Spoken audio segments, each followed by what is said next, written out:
or your parents say, I'm going box, what is the thing that comes to your mind immediately? Whatever it is, what is the image you see? Do you see calmness, gisting with your parents, smiling with your parents? So whatever it is. Anobong, do we have anything in the chat box? Please, this is the time to ask to say something, because I always get questions like this. My parents did this, and this topic is one reason why, even when we use different parenting styles, it hovers around the word discipline. So what makes a parenting style different from another parent? So a parent is using the authoritarian style, where it is just think of the military. Do as I say, I don't want to hear your own opinion. Or the parent is using the permissive style, or the authoritative style. It borders around how they see this word discipline. So for some parents, it's a case of, can I do this and still love my child? Or can I do this or love? Or should I do discipline and love? Then if I am going to do discipline and love, is there a way to balance it? Or should one tilt higher? Or what should I even do? So the question goes, so do we have anything on the chat box, or should we just move? Yes, we do I actually. want to be sure I can still be heard. Yes, ma, you can be heard. Okay, With so, okay, Mercy let me says hear. All beating. right. She hears discipline. First thing that comes to my mind is beating. Busolami says, I Okay. wahala wahala shege promax. Someone else said it's all about interpretation. Oh my God. Parents has portrayed it all the while. Uku says, as a child, it felt like discipline denoted punishment, Hmm. but now I know that it involves guidance and setting boundaries. Messi says, anger unleashed. Okay. So, Anabong, please, you let me know if for any reason my voice is not clear. So I know if I should make switches to my internet. But so far, is my voice clear? Yes, it's clear. We can hear you. Okay. All right. Thank you so much for those who responded. And yes, for me, even for me who is doing this webinar, as a child, when we hear the word discipline, what comes to mind is pain. So your mind just starts to imagine pain. In fact, I don't want to use anger, because anger does not describe it. Wrath and all kinds of things that just connotes fear, that makes you shake. So somebody said flogging. Is there anybody in this room today, when you hear discipline, even as a child, or even you as a parent, when you say to your child, I will discipline you today, I will show you I'm your father or mother, does this come to mind? I have an image on the screen. So even for some of us, this may even be very traumatic. Maybe you take your mind back to when you were a child and you had lots of this behind your back. Some people still have the scars today, and then some still use it today.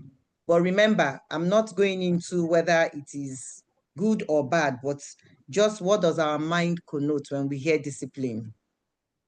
Then for some, it's this. Can we see the screen of the guy kneeling down and holding the bottle? Yes, we can. So who remembers kneel down, close your eyes, and raise your hand? And sometimes you stay in that posture. Sometimes you are given something heavy to carry. So you stay in that posture, and even your mom or your dad may even forget that they have put you in under that punishment or whatever. So that's discipline. So kneel down, raise your hand, close your eyes. And yes, as parents, we just move what we know to our own children. Then how many of us, I try to get an image that shows slapping. So even now, as Nigerians or even Africans, depending on where you're watching from, we hear things like, I go give you resetting slap. How many of us hear those things or say those things? As in the slap that resets your brain. So, and a lot of people got these slaps growing up. So you say the wrong thing, you get a slap. you act in the wrong way, you get a slap. So that's that slap that resets the brain. So this is one. In fact, I sat with a friend who is she's an eye doctor. What do you call eye doctor? She's not an optician. She's an what's who is an eye doctor? Ophthalmologist. And I was gisting with her, and then she mentioned that she sees some children come into her clinic and they already have visual impairment. Even some adults have visual impairments, and the nerves around the side of the head has shown damage and it's affecting the sight. And I'm like, okay, why? And she says, these things that Nigerian or African parents do in the name of I'm resetting your brain is actually resetting something, but maybe not the brain, but causing damage to the nerves around that side. So for every time there is that slap, something happens. And she said, especially when the person is very young as a child. So, but then some adults here got a lot of those slaps, and some people still believe in giving those slaps.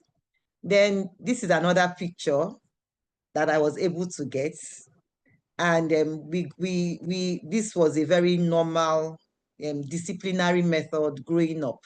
So it's either a child has taken something from the pot, or a child has told a lie, or you have fought, or even sometimes you have lost your pen in school, and then you come home and you say, I can't find your pen, so this is the punishment. Or then this one is I put an angry mom scolding a child. I want us to take cognizance of the posture of that child. I don't know if we can see the picture. Can we see that picture? You can. Okay. So we can look at the image of the parent. She's angry. There is an outburst. And then the child cowers in, covering the face, maybe in shame or guilt or whatever. But there is that posture of the child. And then the parent is going on and on. And in some places where I've had this conversation, some people will be like, you see this last image, if this is what your parents did, in fact, count yourself very fortunate if this is all they did. And some people would say things like, I think there was a musician that says, words cannot break me. Please, can we mute our gadgets? Thank you so much. Xiamobi, I don't know who Xiomi. Please, can you mute? I think it's a phone. So we are getting the feedback from here. So they have this lyrics that says, it's only stones and whatever that can break my bones, but words cannot break my bones. But that is totally incorrect. Some people would be, oh, my father never used a belt on me. Oh, I was never spanked. I was never slapped. But the question is, what is the disciplinary method your parents use, or you are even using? So some people may be here and brag, oh, I've never hit my child. But what about your mouth? What are the things you say to the child? And in what way are those things said? And in what manner? So we are going to unpack all these things. And then we are going to be looking at the word discipline and punishment. So we are just going to be spending everything we're going to do. It's in 1 hour. The webinar is in 1 hour, so we don't take so much of your time. So what is our learning objectives today? We are going to make the difference between punishment and discipline. Oftentimes, these two words are used interchangeably, but they are not the same. So we are going to see the difference there. We are going to understand the purpose of discipline. So why do we even think it is important to discipline our children as parents? Then we'll learn the different types of discipline, then explore practical tools for disciplining our children. So the simple question here is, what then is discipline? What is discipline? So I intentionally put the picture of a child who is throwing tantrums. Behind the child, you can see the child's shoes, the clothes not looking so great. And then you can see this child pulling at a parent's leg. So whether the child is being naughty or what, I just wanted you to, connote that thing where the parents sometimes feels helpless and crippled. This is a question I hear all the time. What do I do? So from whether the child is a toddler to the child is a preschooler, the child is within the double digits, all the way to teenage, parents are consistently confused. What do I do about the behavior of my child? Then parents are even afraid with the way my child is going. How is my child going to cope in life? So this is what it means to discipline your child. So first of all, we're going to look at the keywords. Discipline, and to discipline is a practice of training. Training takes time. Training is not a one-off thing. Training is not just scolding. Training is not just flogging. Training is not just, I have corrected you. Training is not threats. Training is you take time to, first of all, you understand the individual you're training, their unique personalities, their weaknesses, their strengths, whatever it is, and then know what to do. Then the discipline is also correcting. I always say children do not come with manuals. So there is no manual to say for this particular child, this is what to do. So, but then you correct. Remember, you are, as a parent, you are coming from the angle of experience, of learning. There are things you have learned with your own life or experience of or head of other people's experience. Then discipline is molding a child's behavior. So there is a difference between a wild animal and a domestic animal. So wild here, it took me time. In fact, all through primary school, we thought that wild just means something that can bite and chase you. But it is beyond that. Wild just means unrestricted, unrestrained. Just that thing that there is just no structure. Do as you want. So if we leave our children without discipline, they become wild. And this wild here, I'm not talking about promiscuity kind of loose. I'm talking about the wild that just shows this person does not have the skills and what it takes to function in a normal environment. So what is the reason for the discipline? So that they become social, because we are social beings. Nobody is an island. They become productive. When we do not discipline our children, they have issues in life that affects their productivity, and then they become responsible adults. This is the nutshell of what discipline is. So you should be asking yourself what I'm doing with my child. Am I training? Am I correcting? Am I molding a behavior? And then what is the goal? The goal is for them to become social, productive, and responsible adults. Now let's look at this slide quickly. So what is the purpose of discipline? Is it just to show the child, see, let me tell you, I'm your father. I'm the one with the power. So when you become an adult, you can do whatever you want. But as long as you are in my house, you eat my food, you're under my roof, I have the power to do to you or with you whatever I want. But that is not the purpose of discipline. Even for those of us who are Christian, the Bible tells us somewhere that God disciplines those that he loves. So it means that for you to discipline your child, and even for you to be in this webinar, it says one thing, that you love your child or you love your children. So this is the purpose. This is the reason why we do what we do. We want to teach them appropriate behavior. So somebody may be like, so what then is appropriate behavior? Appropriate behavior just means, what does the society where your child lives, what is acceptable? That is why we have jails and prisons and the police, because there are people who, when we have come together, I use the word we, and say in this environment, in this community, in this society, these are the norms. And some people will be like, no, we no agree. We are going to break the rules. It becomes inappropriate behavior.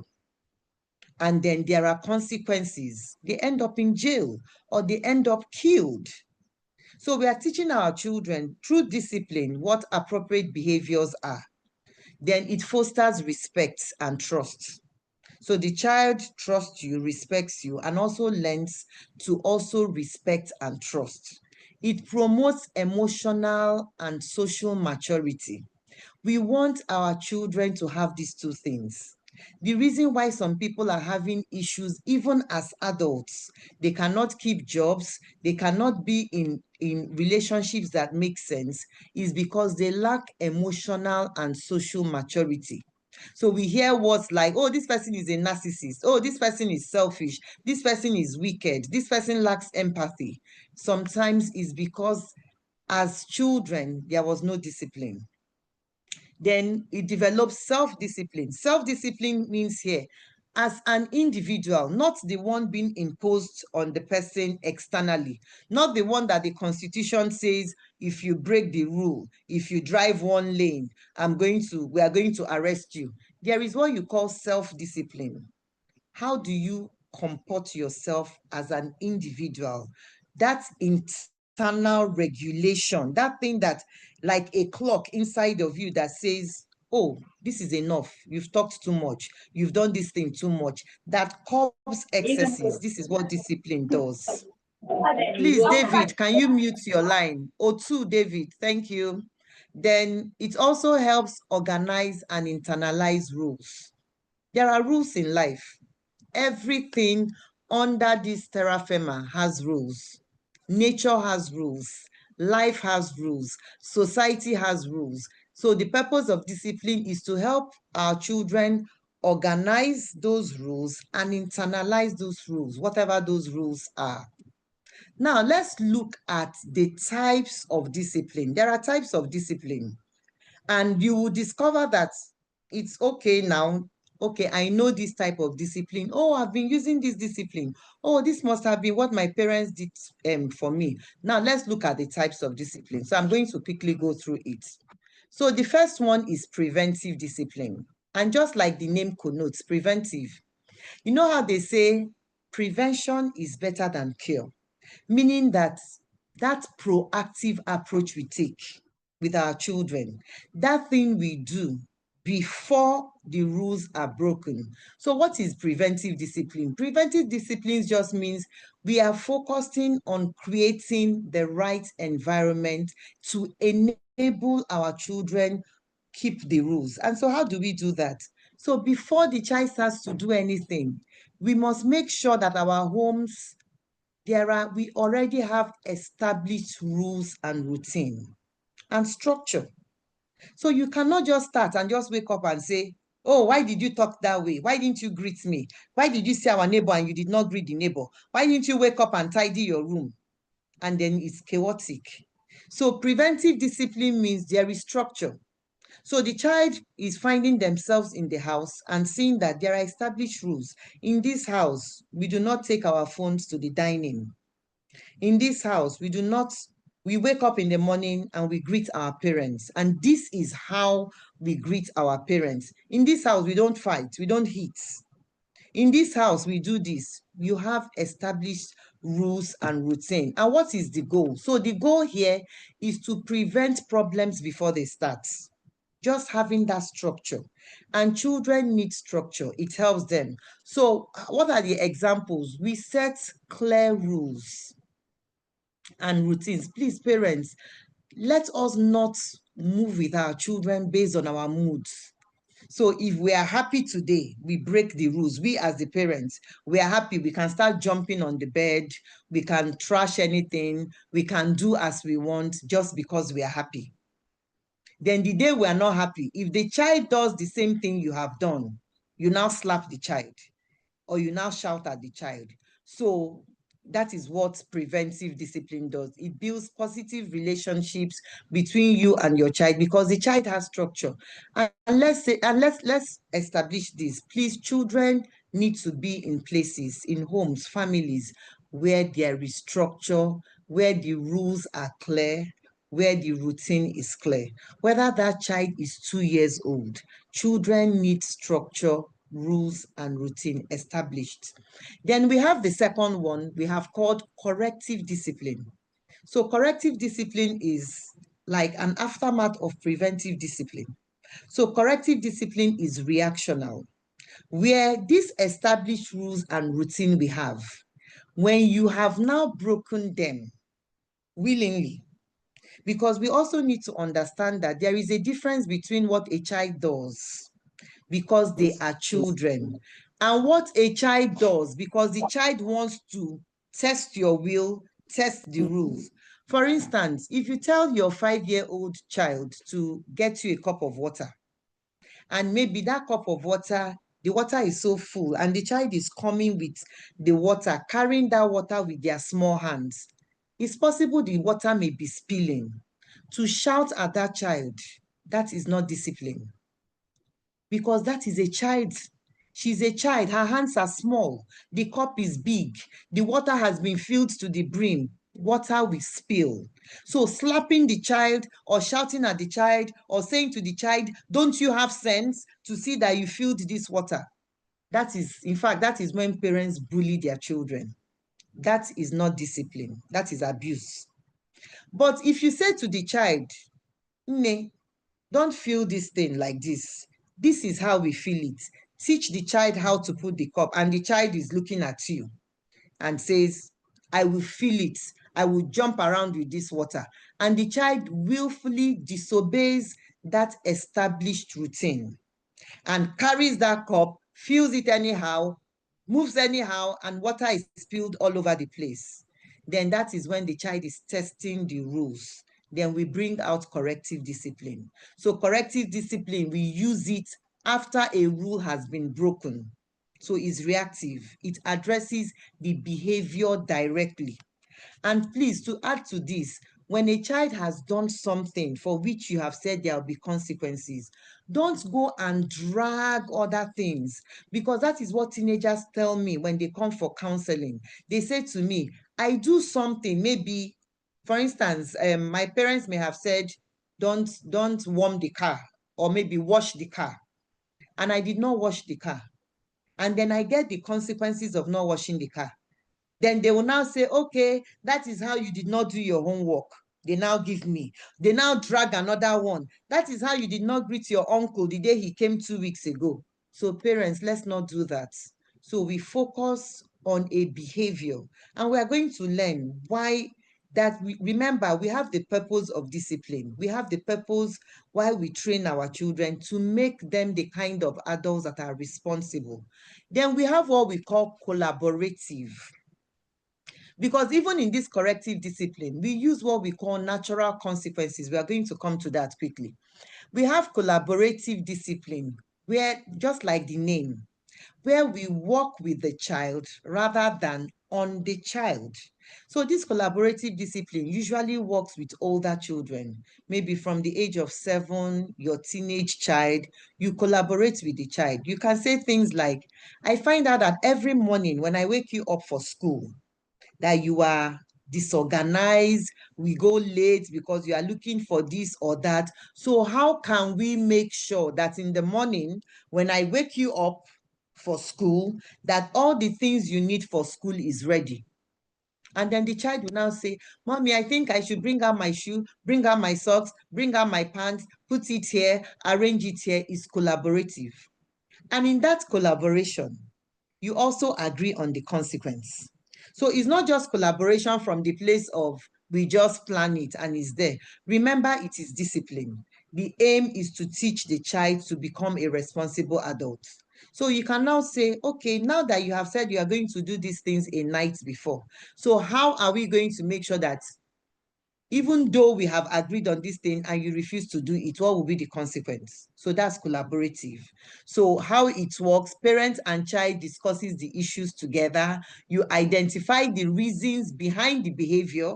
Maybe my child is always clumsy in the morning or cranky in the morning. So you understand the behavior. You encourage the child to take ownership and practice negotiation.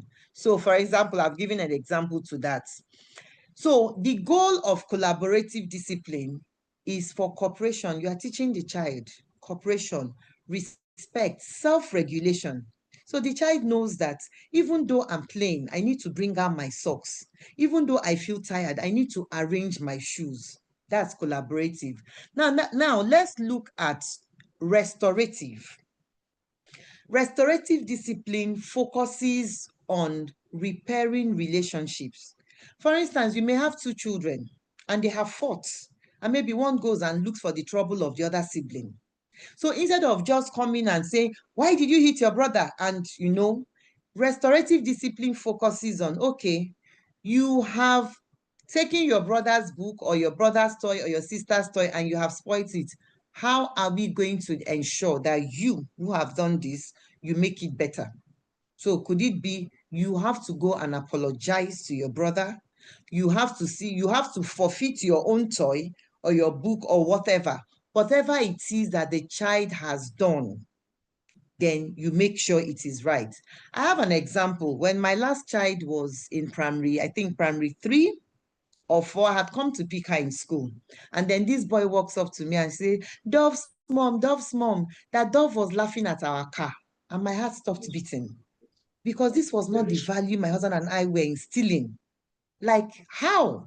Laugh at your car, how? And my daughter was standing there clearly embarrassed that, oh my God, this boy came to tell my mom.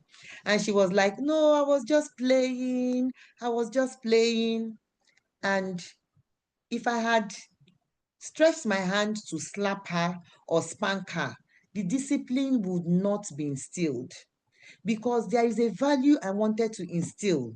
I wanted my child to know that you do not look down on people. Number one, you do not measure people's worth based on the material things they have. So on our drive back home, I carried a very pensive look.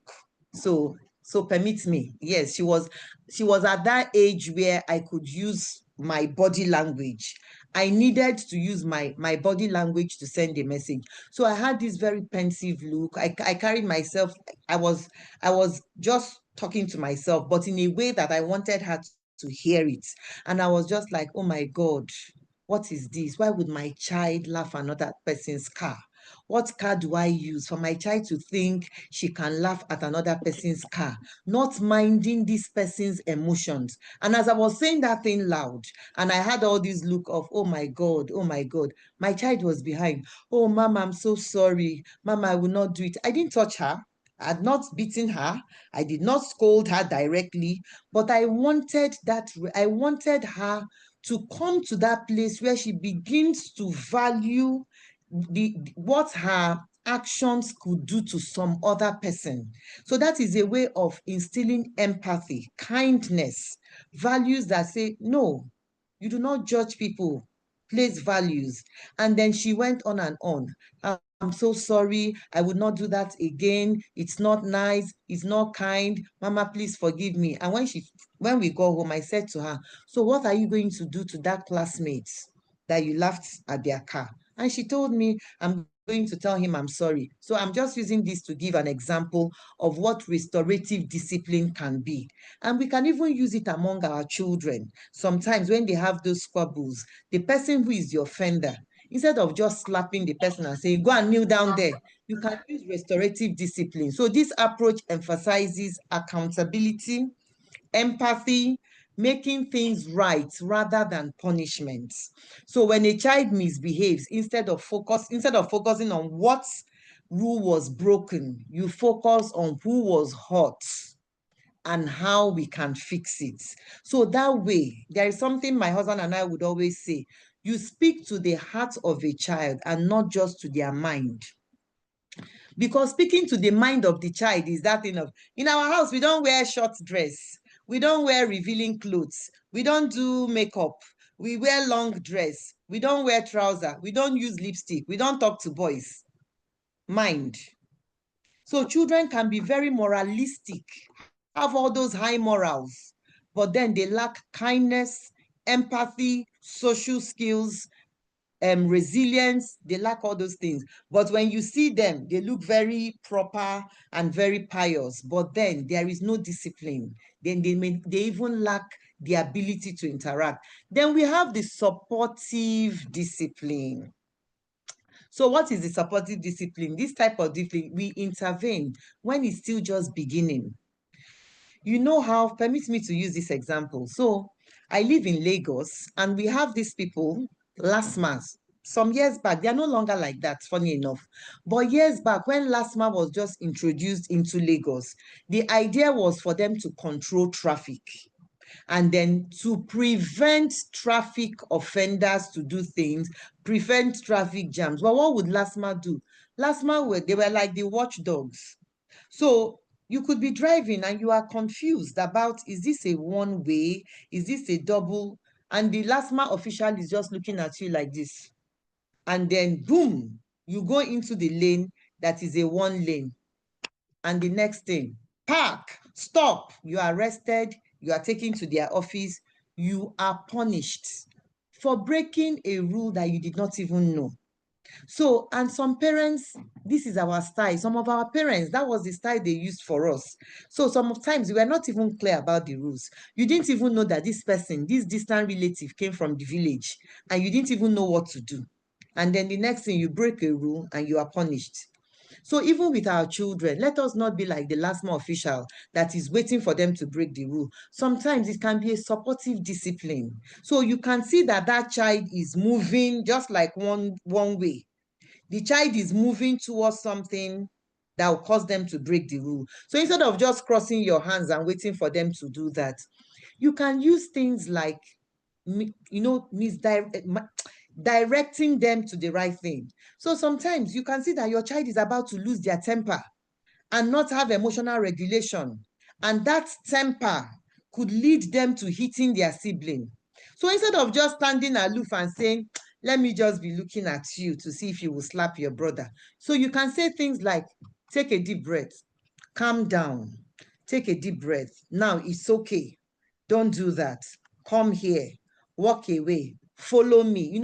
Simple things that just shows that, oh, sorry, oh, so sorry. I don't know how I lost.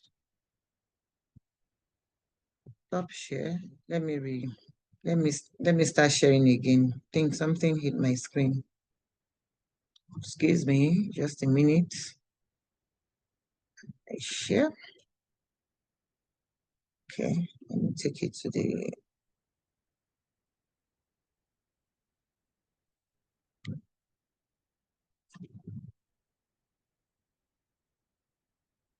Okay. So that supportive discipline helps the child, just giving them reminders of their choices. Don't do that. And sometimes supportive discipline is just saying to the child, should you be doing this now? Instead of just waiting. Then empowering discipline.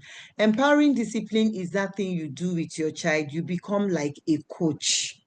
So sometimes it's not even about breaking rules and doing something wrong. It's about empowering the child for the future. So you become like a coach. So your child may come back and say to you things like, hey, my classmates wore this kind of thing and everybody was laughing. And then you can ask the child, okay, when everybody was laughing, did you laugh? And the child may be like, yes. Or you can say, what did you do? And the child may be like, I laughed because it was funny. Then you can ask the child, if you were in that other child's shoes, how do you think you would feel if everybody was laughing at you? That way you are empowering your child to be a child that is kind, that has empathy. So what it means is that we cannot discipline our children if we are not emotionally and physically present. Because discipline is not, oh yeah, sit down here, let me talk to you about life. In this life, what the elder sees sitting down, you people cannot see standing up. That's not what is discipline. Because all these types of discipline have mentioned is not for us to say, I will pick preventive, I will not use corrective.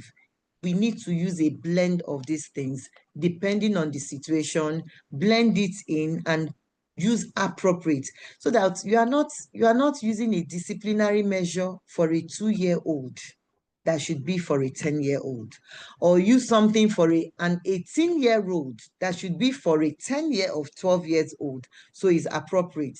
Now, what is the best form of discipline? How do we achieve this thing? So the best form of discipline, please, it has to be respectful. I want us to take our mind back rather, on how sometimes our parents came to our school to show us pepe. You know, that embarrassment where my father was good at it. In fact, I remember when my elder brother may have been like either 19 or 20. I don't know what he did, but I remember him telling the story of as he was coming back with my dad, right there in the middle of the road, my father was shouting at my brother, "Look at you. You will not listen. I have told you." A 19-year-old. I asked my brother, in fact, as he was telling the story, I was cringing. My brother said he just crossed the road and acted as though both of them were not together. And yet my father was across the other side and was still pointing at him. Children of nowadays, you will not hear. Now, some of us will be like, yes, that is the best way. You have to show them. Take your mind back to how you felt if you had a parent that did that. The best form of discipline has to be respectful. Your child is a human being. Your child, God did not give you that child to do as you want with the child. For those of us who believe in a God and who are Christians, we are going to stand before God and we are going to give account to what we do with these children. It has to be respectful, both for you and to the child. We can attain, I liked it that when Enobong asks, can discipline happen and yet you be kind? The answer is yes. So let me move fast. It has to be fair. Please, parents. I know we are taller, we are bigger. Especially like for me now, I do not, all my children are taller than I am. So right now, imagine that I had disciplined them in a way where there is no relationship. Okay, what am I supposed to do now? I can't even, my hand cannot even get to the head of my son. So if I want to even slap my son, how am I going to jump? So the best form of discipline has to be fair. It has to be fair. Don't unleash all your frustration on your children. I hear parents tell me that a lot. Oh, I'm having a hard time at work and I come home. Then your children become the best place for you to carry all the anger of life and pour on them. Or you're having a hard time with your spouse, then the children suffer. So please let the discipline be fair. Don't, like I said, don't give to a 5-year-old what should be for a 10-year-old. It should be fair. If you had not given an established rule, do not punish, or let me use the word, do not meet out on a child something when the child does not even know what you're saying. So it has to be fair. It has to be consistent. There are times when parents are like, oh, I'm doing this thing, it's not working. And the question I ask, are you consistent? And sometimes they're like, well, not really. Sometimes, when the child has told me, I'm sorry, I'm sorry, I'm sorry. And let's not forget, sometimes children can be manipulative. They are intelligent, so they can read your mood. They can read when you are tired. And that is why, as much as we are emotional beings, we love our children. Oh, our heart goes out because I heard parents say when the child starts crying, oh, they call it in Igbo, they will say, oh, binne, the heart of the mother, my heart breaks, my heart softens. A father will say, oh, as a father. And then you bring in all those emotions and you are not consistent. Because I want us to look at that picture. It just talks about wholesomeness. This picture is beautiful, is colorful, is grown to maturity, is budded, it's flowers, everything that tree needs to be. And that should be the picture in our minds when we are disciplining our children. We should always ask ourselves, what kind of adult do I want my child to be? What kind of adult? Do you want a laid back adult, a timid adult, a resentful adult, an adult that starts to hate you, or an adult that has values that can self-regulate? Please let us not do our discipline based on emotions. We should be consistent. If no matter whether it is rainy season or dry season, if these are the established rules, if these are the consequences, let us stay consistent. Something I always say to parents is that when we do not discipline our children, they don't know how to function. And sometimes when they start breaking the rules at home, one day they will break the one in school. Then from the one in school, they will break the one in the society, and you may not be able to reach them there. Then the best form of discipline is the one that is self-enhancing. Self-enhancing means, what is it teaching your child? It's teaching your child honesty, resilience, empathy, tenacity, hard work, patience, integrity. Those are all the things that should be in your head as a parent. Discipline is not power play. Discipline is not, I will show you I am the parent here. Discipline is not about you, the parent, it's about your child. Every time you put yourself in the middle of, oh, what will my church members say? Oh, I am a deacon, I am a pastor, I am a lecturer, I am a professor, I am whatever. And you put yourself in the face of discipline, you have missed. So discipline is about, always ask yourself, what adult am I raising? Then discipline is teaching rather than punishing. So let's move fast. So what are the advantages of discipline compared to punishment? If you look at that picture, we can see growth, because that 2-year-old will become 5 and 10 and 15 and 20. Me, I have a mother. My mother is still alive till today. So once upon a time, I was 2, I was 5, I was 10, I was 15. Today, I'm a mom. So what are the advantages that you want to see in your child? You want to see socio-emotional functioning. You want to see that your child can interact with people. See, I have seen a lot of young people that do not even know that when they meet people, they should say hi. Children don't, some teenagers don't know that when they see a fellow human being, they should say, good morning, sir, good evening, sir, good morning, ma, or hi to even their classmates or to their teachers. So when your child does not have social skills, because it is in discipline that we train our children how to function in the society. So when your child does not know how to, remember what we said about being in a functional environment, appropriate behavior. So if you're a Yoruba person or Igbo or whatever, and your child does not know that the civil thing to do when they meet someone is to say, good evening, hello, how are you, or to even know how to respond, it means that no discipline has happened. Because when we think of discipline and we think of punishment, I'll flog you, I'll put pepper in your eyes. We forget that that is not you. I was talking to you, you were talking back at me. No, it's not about you. Socio-emotional, or your child cannot regulate their emotion. So the advantages of discipline compared to punishment is that your child knows socio-emotional functioning, they can function. Then they have positive qualities. I have mentioned that positive qualities are, they are resilient, they are hardworking, they are patient, they don't talk too much, they can read the room. All these things come because discipline is, for instance, I remember when my children were younger, children will blab. And then they would always say to me about the neighbor. Then we lived upstairs. And they would say to me, Mama, why does Mr. and Mrs. this person's children, why don't, and they will be screaming. I'll say, keep your voices down. Then when we get inside, I'll say, there are questions you ask inside your house, not outside.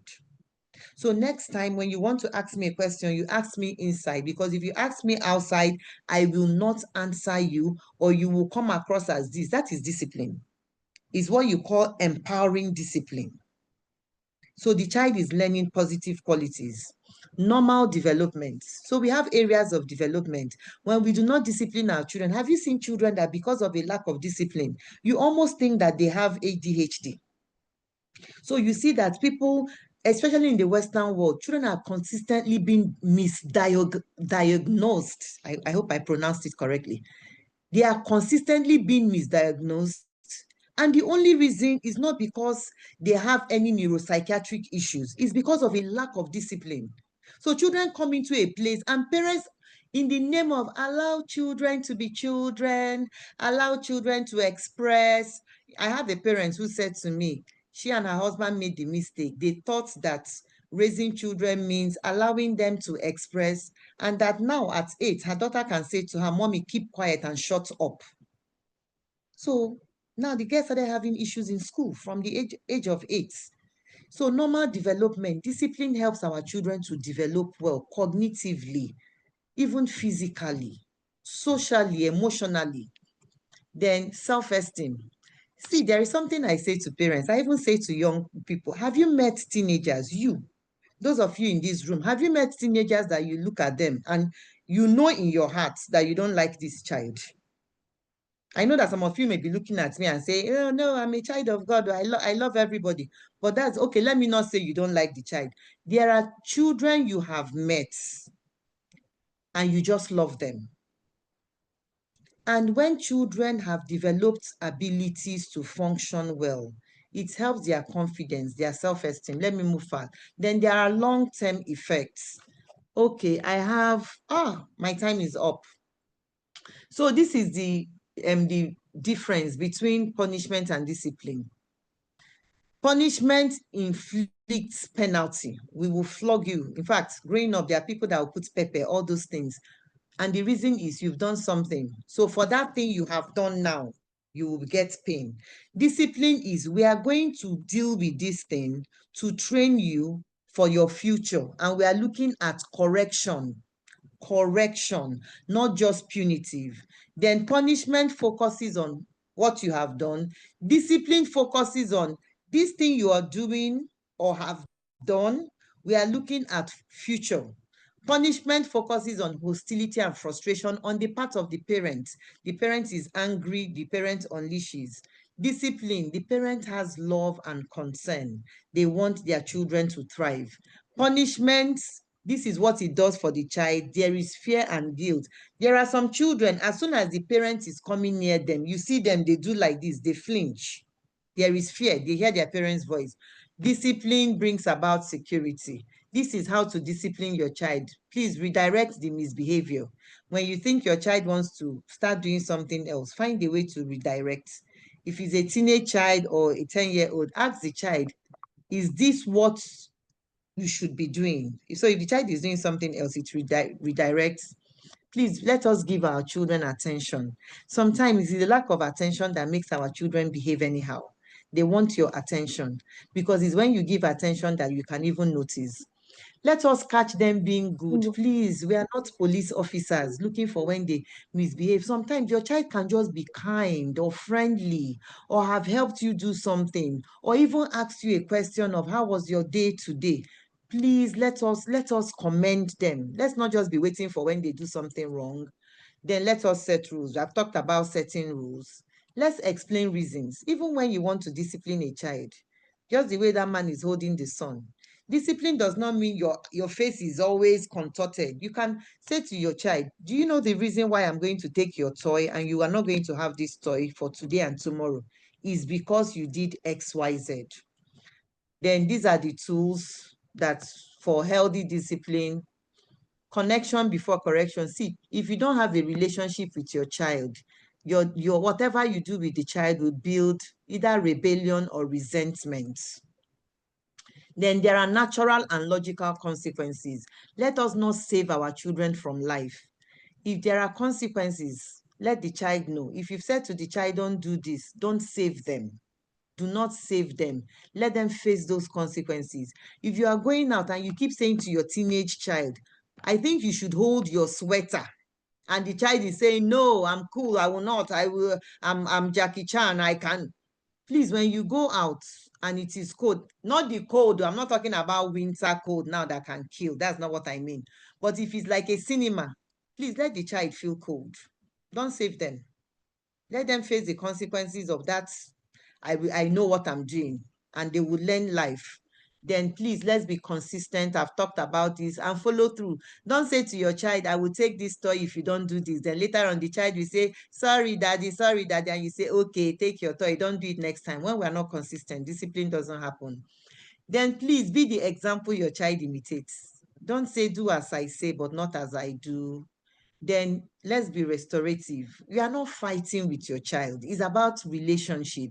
So we should be asking questions like, okay, this thing that happened, what happened? What can we do next time to ensure it doesn't happen?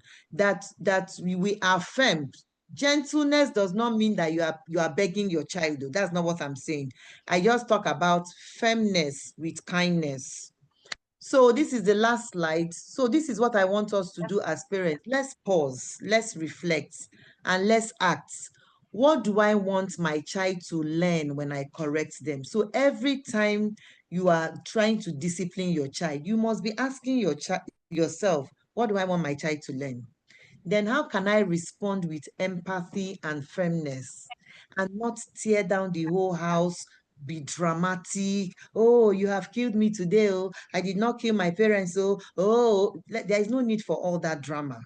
So even though we pride ourselves in saying, oh, African mother will do this or African father will do that, but we know better now. And remember, we are raising children in a different generation. So this is where we'll draw the curtain, and I'll hand over to Enobong. And I want us to have comments. If we have comments, questions, reflections. In fact, another thing I should have added is, what do you want to do differently going forward?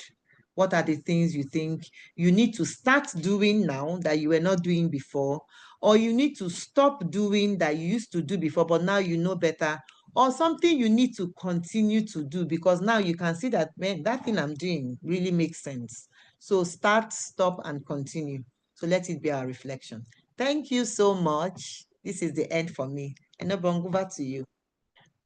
Wow, thank you so much, Ma. Thank you so much, Ma. Funny enough, even before you were done, so many people in the chat are already saying thank you, that they've learned so much. So thank you so much, Ma. I'm so grateful.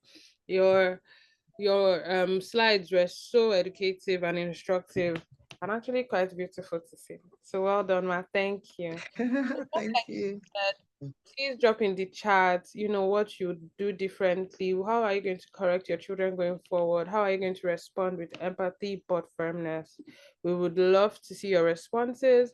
And please make sure that you know that we do these webinars every month. We actually do it the first Sunday of every month. This month was just a little bit different, but please stay tuned because it's always a great time. You're always going to learn something. So let me just take a couple responses from the chat. If Evelyn says, thank you for this. I really appreciate. Israel, the same thing. I'm so glad I joined this session. Techno BG6 says, wow, I have learned something fresh. So that's really nice. Uku says, thank you so much for this beautiful session. I'm glad I joined it. It's light. Sorry about that. So yes, so many people are saying something. Bara said it was very insightful. Ezeri says great sessions. I'm guessing Ezeri has joined more than just this webinar, so that's very great to hear. Thank you so much, everyone. Thank you so much for joining. Discipline must be respectful. That's very true. I'm so glad that we all enjoyed this. I see the emojis, we see everything. Thank you so much. So just before we wrap up, I would be sharing a link to join our Instagram page to follow us on Instagram if you have not. That way, anytime we announce a webinar, you see it and you make sure you don't miss it. Funny enough, this month we actually increased the number, and that's so great. It means that the right people are seeing our posts and things like that. So please follow us on Instagram. Let me just drop it in the chat. And please follow Mrs. Chidima as well. She's Chidima Abiakalam across all platforms. So just follow her. Somebody said she's joining, he or she, I don't know, is joining from Finland. Did you see that? Oh wow, listening to you from Finland. That's so nice. That's so great. Oh wow. Thank you, Evelyn, Wow. for joining. God bless you. Good night as well. So thank you, everyone. Follow us on Instagram. Follow Mrs. Chidima for more. And if you need more insights or more coaching, personal sessions, please reach out to her on Instagram as well. She'll be great help, as you must have seen. So this is the end of the webinar. This is the end of the webinar. We hope to see you next month and every other month going forward. Thank you, everyone, so much. Have a great evening. Thank you, Mrs. All right. Have a great evening and have a great week. Yes. Have a Bye, great everyone. Thank you. Bye. Bye. Bye. You can unmute and say hello to everybody. Yes. Bye, Bye. everyone. Bye. Hello, everyone. Bye. Bye. Thank you. Bye. Bye. We appreciate. Thank you Thank you so very much. much. I Bye. appreciate. Bye. Thank you You're so much. Bye. Thank welcome. you very much. Thank Have a you. great week. Bye. I had a child's voice. Yes, I had a chance. Bye, Stella. Whoa. Bye. It's because of you we are doing these things. Whoever that child is. Bye. Thank you, everyone. Good night. Good night. Good night. Have a great week.